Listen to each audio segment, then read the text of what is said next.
साथियों नमस्कार। आज हम लोग अशोक के प्रमुख शिलालेख एवं उसमें वर्णित विषय के बारे में जानते हैं। जैसा कि हम लोग जानते हैं दोस्तों कि अशोक महान जो है मौर्य वंश का सम्राट था और बिंदुसार के बाद वह गद्दी पर बैठा। कलिंग युद्ध 261 ईसा पूर्व के बाद में उसका जीवन परिवर्तन हो गया।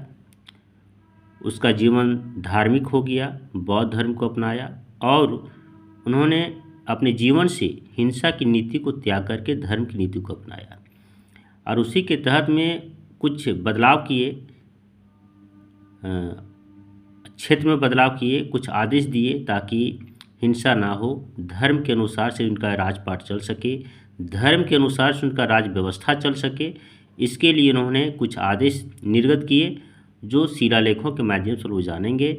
इनके शिलालेखों की संख्या 14 है और इन 14 शिलालेखों में इन्होंने क्या क्या आदेश दिया था, क्या क्या लिखा गया था और जनता के बीच में जो ये सूचनाएं पहुंचाई गई थी शिलालेख के माध्यम से, आज इनके बारे में हम पूरा चर्चा करेंगे। तो चलिए देखते हैं। पहला, इसमें पशु बलि की निंदा की गई है। पहला शिलालेख में जो है इसमें पशुओं की बलि की निंदा की गई। पशुओं की जो बलि दिया जाता था कहीं उसका निंदा किया गया है कि इसकी हत्या नहीं करनी चाहिए। इन्होंने जीवन से अपना हिंसा को त्याग दिया था, तो पशु बलि तो बिल्कुल बंद करना था, इसलिए इसकी निंदा किया गया पहला शिलालेख में। दूसरा में बताता है कि मनुष्य और पशु दोनों की चिकित्सा व्यवस्था का उल्लेख है। मनुष्य और पशु दोनों के लिए चिकित्सा व्यवस्था होनी चाहिए, ये शिलालेख में इन्होंने आदेश दिया। तीसरा शिलालेख में इन्होंने अपने राजकीय अधिकारियों को यह आदेश दिया कि वे हर 5वें वर्ष के उपरांत अपने क्षेत्र का दौरा करें और जनता की समस्याओं को जानें, उसका समाधान करें।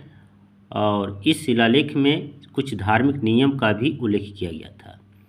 तो ये हर 5वें वर्ष के उपरांत में अपने राजाधिकारियों को जो है सो अपने क्षेत्र का दौरा करने का आदेश दिए थे।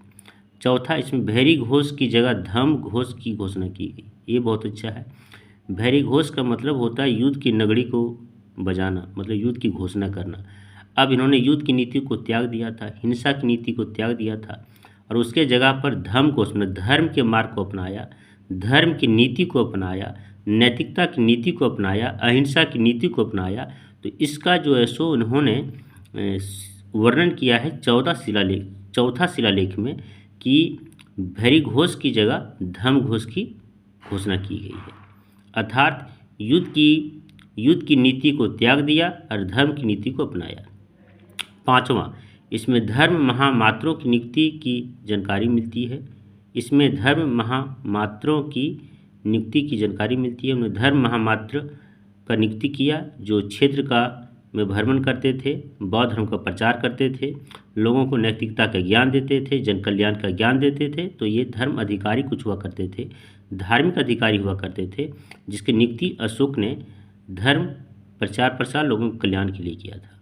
इसमें आत्मनियंत्रण की शिक्षा दी गई है।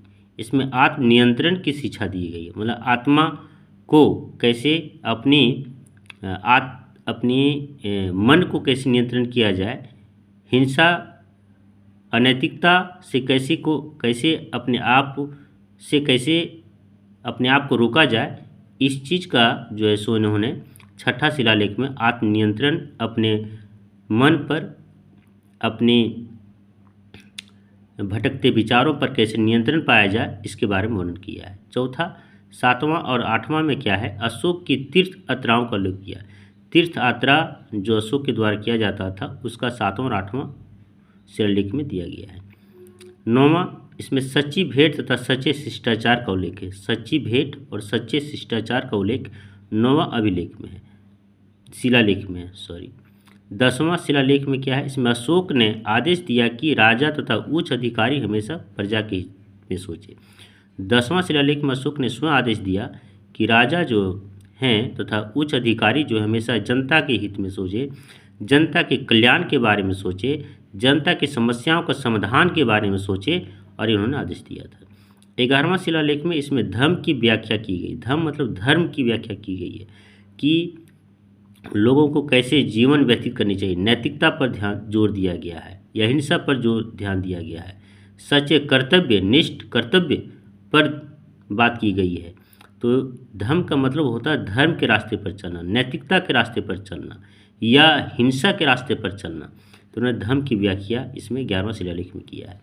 12वां शिलालेख में इसमें स्त्री महामात्रों की नियुक्ति एवं सभी प्रकार के विचारों के सम्मान की बात कही। इसमें स्त्री महामात्रों मतलब कि कुछ स्त्री धार्मिक अधिकारियों महिलाओं में कुछ धार्मिक अधिकारियों की नियुक्ति की, ताकि वो जो है सो अपने धर्म के बारे में, क्षेत्र के बारे में विशेष तरह से लोगों को जागरूक कर सके, लोगों को सच्ची ज्ञान नैतिकता ज्ञान लोगों के बीच में जाके दे सके। इसमें कलिंग युद्ध का वर्णन एवं अशोक के हृदय परिवर्तन की बात कही गई है। इसी में 5 अवन राजाओं के नामों का उल्लेख है जहाँ इसमें धर्म प्रचारक भेजे। 13वां शिलालेख में 261 ईसा पूर्व कलिंग युद्ध का वर्णन 13वां शिलालेख में। ये बहुत ये प्रश्न हमेशा कभी कहीं आता है कि कलिंग युद्ध का वर्णन किस शिलालेख में, तो 13वां शिलालेख में है।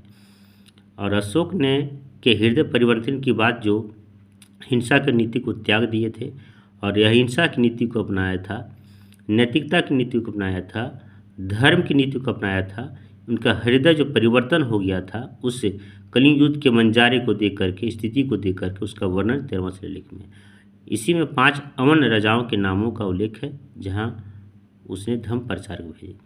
14वां जो अंतिम शिलालेख उसमें इसमें वर्णन किया अशोक ने कि जनता को धार्मिक जीवन बिताने के लिए प्रेरित किया गया। अशोक ने जनता को धार्मिक जीवन बिताने के लिए कहा है कि लोगों को नैतिकता के आधार पर, धर्म के आधार पर, अहिंसा के आधार पर, शिष्टाचार के आधार पर, एक मर्यादा गरिमा के आधार पर अपने जीवन को व्यतीत करे।